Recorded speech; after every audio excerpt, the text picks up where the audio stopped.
السلام علیکم ورحمۃ اللہ وبرکاتہ نحمدہ ونصلی علی رسولہ الکریم اما بعد۔ امید کرتے ہیں آپ تمام سسٹرز خیر و عافیت سے ہوں گی اور ایمان کی بہترین حالت میں ہوں گی۔ اللہ رب العزت سے دعا ہے آپ کی طرف ہر بڑھنے والا شر خیر میں بدل دے، آمین آمین۔ پیارے سسٹرز، ہم لوگ سورہ نساء کی آیہ مبارکہ 56 تک ٹرانسلیشن اور آیہ مبارکہ 52 تک تفسیر پڑھ چکے تھے۔ آج مزید 2 آیہ مبارکہ کی ٹرانسلیشن کریں گے اور تفسیر کا لیسن آیہ مبارکہ 52 سے ہی کنٹینیو کریں گے۔ رب اشرح لی صدری ویسر لی امری واحلل عقدۃ من لسانی یفقہوا قولی اللہم بارک لنا فی اوقاتنا اللہم فقہنا فی الدین اللہم انی اسألک الہدی والتقی والعفاف والغنی اللہم الہمنی رشدی واعذنی من شر نفسی۔ اعوذ باللہ من الشیطان الرجیم، بسم اللہ الرحمن الرحیم۔ والذین آمنوا وعملوا الصالحات سندخلهم جنات تجری من تحتها الانہار خالدین فیہا ابدا لهم فیہا ازواج مطہرۃ وندخلهم ظلا ظلیلا۔ ان اللہ یأمرکم ان تؤدوا الامانات الی اہلہا وَإِذَا حَكَمْتُمْ بَيْنَ النَّاسِ أَن تَحْكُمُوا بِالْعَدْلِ إِنَّ اللَّهَ نِعِمَّ مَا يَعِظُكُمْ بِهِ إِنَّ اللَّهَ كَانَ سَمِيعًا بَصِيرًا۔ ٹرانسلیشن: والذین آمنوا، وہ لوگ جو ایمان لائے، وعملوا الصالحات، انہوں نے اعمال کیے صالح یعنی کہ نیک، سندخلہم، ضرور داخل کریں گے ہم ان کو، جنات، باغات میں، تجری من تحتها الانہار، جن کے نیچے نہریں بہہ رہی ہوں گی، خالدین فیہا ابدا، وہ اس میں ہمیشہ ہمیشہ رہیں گے، لہم فیہا ازواج مطہرہ، ان کے لیے اس میں پاک بیویاں ہوں گی، وندخلہم ظلا ظلیلا، اور داخل کریں گے ہم ان کو گھنے سایوں میں۔ ان اللہ، بے شک اللہ تعالیٰ، یأمرکم، وہ حکم دیتا ہے تم کو، ان تؤدوا الامانات الی اہلہا، یہ کہ لوٹا دو امانتیں ان کے اہل کی طرف، وَإِذَا حَكَمْتُمْ، اور جب تم فیصلہ کرو درمیان لوگوں کے، ان تحکموا بالعدل، یہ کہ تم فیصلہ کرو ساتھ انصاف کے، ان اللہ نعم ما یعظکم بہ، بے شک اللہ تعالیٰ بہت اچھی نصیحت کرتا ہے تم کو ساتھ اس کے، ان اللہ کان سمیعا بصیرا، یقیناً اللہ تعالیٰ بہت ہی زیادہ سننے والے اور خوب دیکھنے والے ہیں۔ تفسیر آیہ مبارکہ 51 اور 52 کو بھی ساتھ لے کر چلیں گے۔ جس طرح کہ ہم لوگ یہود کے بارے میں پڑھ رہے تھے کہ اللہ رب العزت ان کی طرف توجہ دلاتے ہوئے فرماتے ہیں کہ کیا تم نے ان لوگوں کے حال پہ غور و فکر نہیں کیا کہ جن کو کتاب کا ایک حصہ دیا گیا اور وہ اس کو چھوڑ کر جبت اور طاغوت کے پیچھے پڑ گئے، اور پھر ان لوگوں کی نسبت جو ایمان لائے ہیں کیا کہتے ہیں کہ یہ لوگ بٹکے ہوئے ہیں، یعنی کہ جو کفار ہیں ان کو کہتے ہیں کہ تم لوگ مسلمانوں کی نسبت زیادہ ہدایت یافتہ ہو۔ اس کے بارے میں ایک واقعہ بھی ملتا ہے، سیدنا عبداللہ بن عباس روایت کرتے ہیں کہ یہود کے سردار حیی بن اخطب اور کعب بن اشرف اپنے لوگوں کے ساتھ جنگ احد کے بعد مکہ میں آئے قریش کو ملنے۔ یہود کا سردار کعب بن اشرف اور ابو سفیان ملاقات کی۔ جیسا کہ آپ کو پتہ ہے کہ ابو سفیان اس وقت مسلمان نہیں تھے، اس وقت یہ ان کا جو قریش کے ساتھ یعنی کہ بہت زیادہ میل ملاپ تھا، تو ملاقات کے بعد انہوں نے آپس کے خلاف کچھ سازش کھیل لی، اور پھر کعب بن اشرف نے آپس کے خلاف ان کے ساتھ تعاون کرنے کا وعدہ کیا۔ تو قریش نے یعنی کہ اہل مکہ نے ان سے کہا کہ تم ایک دھوکہ دینے والی قوم ہو، اگر تم واقعی اپنے قول میں سچے ہو تو ہمارے ان 2 بتوں کے سامنے یعنی کہ ہمارے معبودوں کے سامنے سجدہ کر کے دکھاؤ، یعنی کہ جبت اور طاغوت، یعنی کہ اس کے بارے میں کہا جاتا ہے کہ یہ جبت اور طاغوت 2 بتوں کے نام بھی تھے۔ تو انہوں نے اس میں بھی آر محسوس نہ کی، اسی وقت ان کو مطمئن کرنے کے لیے سجدہ کر لیا۔ اس کے بعد کعب نے قریش سے کہا کہ تم 30 آدمی مقرر کرو، 30 ہمارے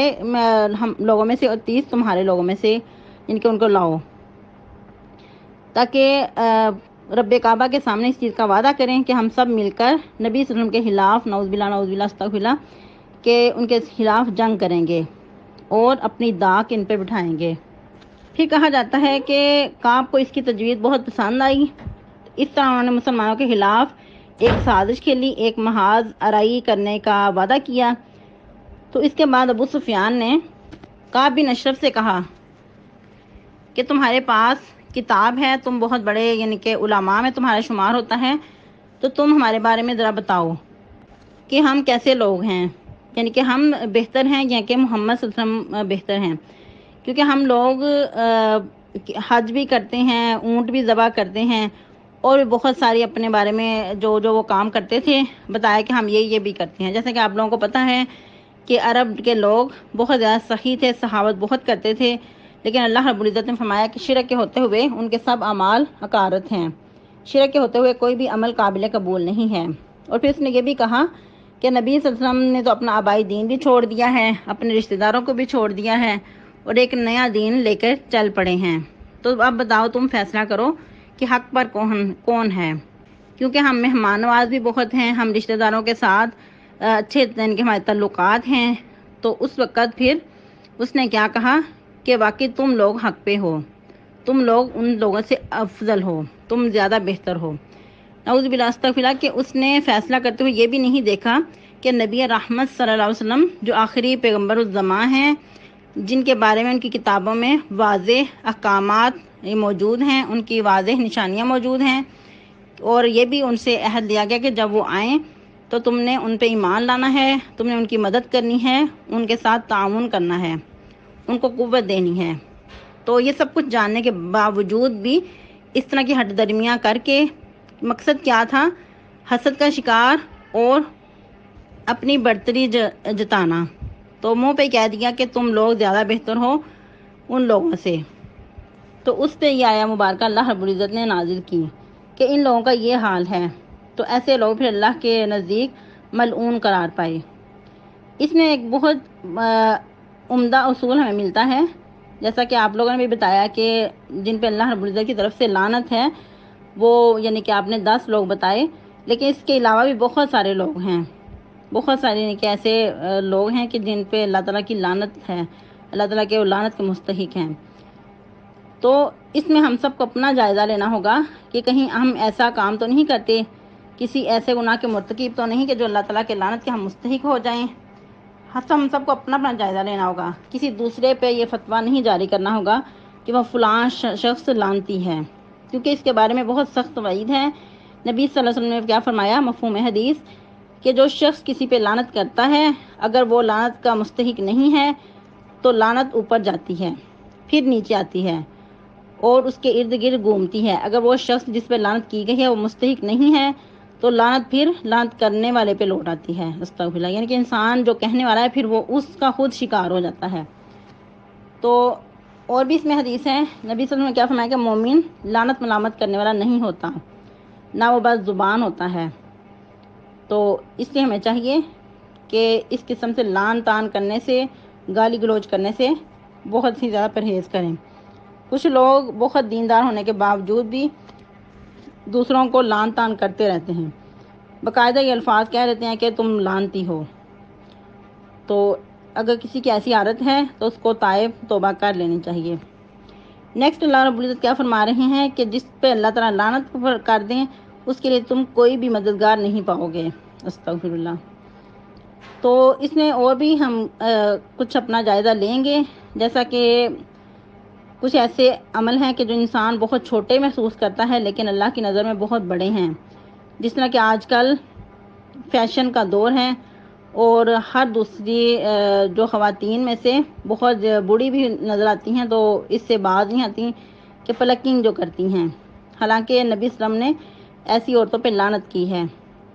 کہ انسان اس چیز کو زیادہ خوبصورتی کا باعث سمجھتا ہے جس پہ نبی صلی اللہ علیہ وسلم کی لعنت ہو یا اللہ رب العزت کی لعنت ہو، تو ایسے اعمال سے بچنے کی کوشش کرنی ہے۔ نیکسٹ اللہ تعالیٰ کیا فرما رہے ہیں، ہم لہم نصیب من الملک، کیا ان کے لیے بادشاہت میں کچھ حصہ ہے؟ اگر ایسا ہوتا یعنی کہ ان کو کوئی ایسا اقتدار ملتا، فَإِذَا لَا يُؤْتُونَ النَّاسَ نَقِيرًا، تو اس وقت لوگوں کو وہ ایک کھجور کی گٹھلی کے برابر بھی نہ دیتے۔ گٹھلی کے بھی اندر جو ایک شگاف ہوتا ہے بہت باریک سا داغے کی طرح ہوتا ہے، تو اس پہ یہ نکیر کا ورڈ بولا جاتا ہے کہ اتنا بھی کسی کو نہ دیتے، یعنی کہ ان کے اندر اتنا زیادہ بخل ہے، حسد ہے، اتنی زیادہ کہ یہ حسد اور بخل کے شکار ہیں۔ بخل یعنی کہ دل کی گھٹن کی طرف اشارہ ہے کہ یہ بہت واہ واہ کرتے ہیں، بہت خود کو مہمان نواز سمجھتے ہیں، اپنی بہت واہ واہ جتاتے ہیں کہ ہم بہت سخاوت کرنے والے ہیں۔ اگر ان کو اقتدار مل جائے، بادشاہت مل جائے، تو اس وقت یہ اتنے بخل کے مارے ہیں کہ لوگوں کو کچھ بھی دینے کو تیار نہ ہوں۔ پھر مزید فرمایا کہ ام یحسدون الناس، بلکہ وہ لوگوں سے حسد کرتے ہیں، الا ما آتاہم اللہ، جو کچھ اللہ نے ان کو دیا اپنے فضل سے۔ دیکھیں کہ جو بھی اللہ دیا ہے انسان کو، وہ اللہ تعالیٰ نے اپنے فضل سے عطا کیا ہے۔ انسان کا اس میں کچھ بھی کمال نہیں ہے۔ انسان کہے کہ میرے پاس تو یہ ہے، میرے پاس وہ ہے، میں بہت بڑی بلڈنگز کا مالک ہوں، یا میرے پاس بہت سٹیٹس ہے، تو جو کچھ بھی انسان کو ملا ہے سب کچھ اللہ کا عطا کردہ ہے۔ پھر مزید اللہ رب العزت نے فرمایا فقط آتینا آل ابراہیم الکتاب والحکمہ، تو ہم نے دی تھی آل ابراہیم کو کتاب اور حکمت، وآتیناہم ملکا عظیما، اور ہم نے ان کو دی تھی بادشاہت بہت ہی بڑی۔ یہ اگر ان کے اندر تکبر ہے کچھ، یعنی کہ یہ حسد کرتے ہیں یا تکبر جتاتے ہیں، تو ہم نے ان کو بہت بڑی سلطنت عطا کی تھی۔ یعنی اللہ رب العزت وہ یاد دلا رہے ہیں کہ اللہ رب العزت نے ابراہیم اسلام کے اندر، جیسا کہ ابراہیم اسلام کو جد الانبیاء کہا جاتا ہے، تو ان کے اندر ایک نبوت کا سلسلہ چلایا تھا، ان کے اندر بہت سارے نبی پیغمبر مبعوث فرمائے تھے، تو انہی کی آگے بنی اسماعیل میں سے ہی اللہ رب العزت نے ہمارے پیغمبر نبی رحمت صلی اللہ علیہ وسلم کو، محمد رسول اللہ کو بھی مبعوث فرمایا تھا۔ تو یہ پھر ان سے اس طرح حسد اور جیلس کا کیوں شکار ہوتے ہیں؟ تو ویسے بھی آپ کو پتہ ہے کہ سیدنا داؤد علیہ السلام، سیدنا سلیمان علیہ السلام، اللہ تعالیٰ نے ان کو کتنی بڑی سلطنت کا مالک بنایا تھا۔ تو اب یہ اگر ان کو تھوڑا سا دنیا کا کچھ اقتدار ملا ہے، تو یہ کیوں اس طرح تکبر کا شکار ہو گئے ہیں، یا پھر نبی صلی اللہ علیہ وسلم کے بارے میں کیوں یہ حسد کرتے ہیں، تعصب کا کیوں شکار ہیں؟ اللہ رب العزت نے جو ان کو نبوت عطا کی ہے، تو یہ بہت بڑی دین اور دنیا کی عزت ہے۔ اور ویسے بھی آپ لوگوں کو پتہ ہے کہ نبوت کا ملنا بہت بڑے اعزاز کی بات ہے، پھر اس کے بعد کتاب کا ملنا بھی اس سے بھی بڑی یعنی کہ اعزاز کی بات ہے، پھر اس سے بھی بڑھ کر حکمت، کتاب و حکمت، فہم و فراست کا ملنا بھی اللہ کی طرف سے بہت بڑی فضل و کرم کا ہونا ہے۔ پھر مزید اللہ تعالیٰ فرماتے ہیں کہ ہم ان کو بہت بڑی بادشاہت بھی عطا کی تھی، یعنی کہ دنیاوی ظاہری سٹیٹس بھی ان کو ملے تھے۔ اب دیکھیں کہ سلیمان اسلام کے بارے میں کیا آتا ہے، انہوں نے خود دعا کی تھی کہ اللہ مجھے ایسی بادشاہت عطا کرنا کہ لا ینبغی احد من بعدی، کہ میرے بعد کسی کو بھی ایسی بادشاہت عطا نہ کرنا۔ تو اللہ رب العزت نے واقعی ان کو بہت بڑی بادشاہت عطا کی تھی کہ اب دنیا ان کی مثال دینے سے قاصر ہے، کہ ایسی انہوں نے مثال چھوڑی کہ اس کے بعد دوبارہ کسی کو ایسا اقتدار نہیں ملا۔ پھر مزید اللہ رب العزت کیا فرما رہے ہیں، فَمِنْهُمْ مَنْ آمَنَ بِهِ وَمِنْهُمْ مَنْ صَدَّ عَنْهُ، تو بعض ان میں سے ایسے بھی ہیں جو ایمان لے اس پر، اور بعض ان میں سے ایسے ہیں جو رکے رہے اس سے، یعنی کہ آگے جو ان کی اولادیں تھیں ان میں سے بعض نیکوکار بھی ہیں اور بعض ان کو نہیں بھی ماننے والے، جس طرح اور بھی قرآن کے مختلف مقامات پہ آتا ہے کہ بعض ان میں سے ایمان لانے والے ہیں اور بعض ان میں سے میانہ رو ہیں۔ تو یہ ہر جگہ پہ، ہر مقام پہ ایسا ہوتا ہے کہ کچھ خوشی سے قبول کر لیتے ہیں اور کچھ جو ہیں وہ ماننے کو تیار نہیں ہوتے۔ تو اللہ تعالیٰ فرماتے ہیں وَكَفَىٰ بِجَهَنَّمَ سَعِيرًا، اور جو لوگ نہیں مانتے ان کے لیے جہنم ہی کافی ہے جو بڑکتی ہوئی ہے، جو اللہ نے پہلے سے تیار کر رکھی ہے۔ تو اس آیت مبارکہ کا اشارہ یہود کی طرف بھی ہو سکتا ہے کہ یہود میں سے کچھ ایمان لائے بھی لیکن جو نہیں مانتے تو پھر اپنی سزا کے لیے تیار ہو جائیں، کیسے لوگوں کے لیے پھر جہنم بڑکتی ہوئی کافی ہے۔ استغفر اللہ،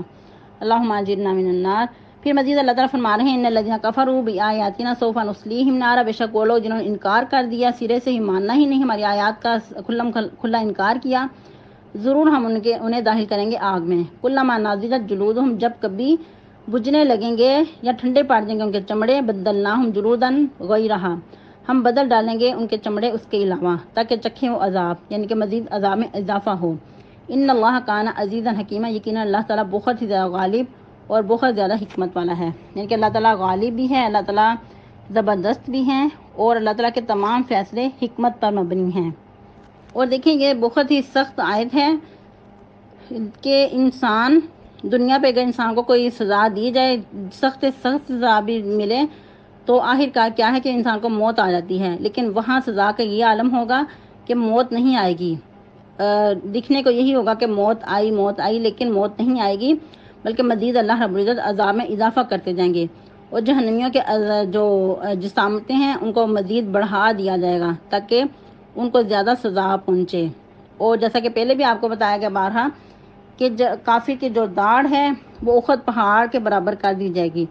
اور جو ان کی جسامت ہے وہ بھی بہت ہی زیادہ بڑی کر دی جائے گی، بہت زیادہ پھیل جائے گی، بہت موٹی کر دی جائے گی، تاکہ ان کو عذاب پہ عذاب ہو، تاکہ وہ عذاب کی جو سزا ہے وہ زیادہ ان کو پہنچے۔ اور پھر مزید عذاب میں تخفیف نہیں کی جائے گی، عذاب میں عذاب اضافہ ہوتا جائے گا۔ یہ کس لیے اتنی سخت سزا ہے؟ کیونکہ اللہ رب العزت نے دنیا پہ اپنے پیغمبر رسول بھیج کر حجت قائم کر دی۔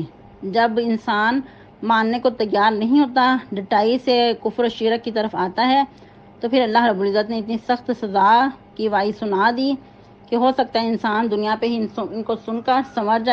جائے اور عذابات سے بچ جائے، لیکن اگر انسان نہیں مانتا تو پھر اللہ تعالیٰ کا عذاب جو ہے وہ اٹل ہے، جیسا کہ اللہ رب العزت اور مقام پہ بھی فرماتے ہیں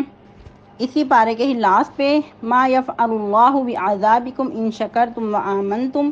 وکان اللہ شاکرا علیما۔ کہ لوگو اللہ رب العزت تمہیں عذاب دے کر کیا کریں گے اگر تم شکر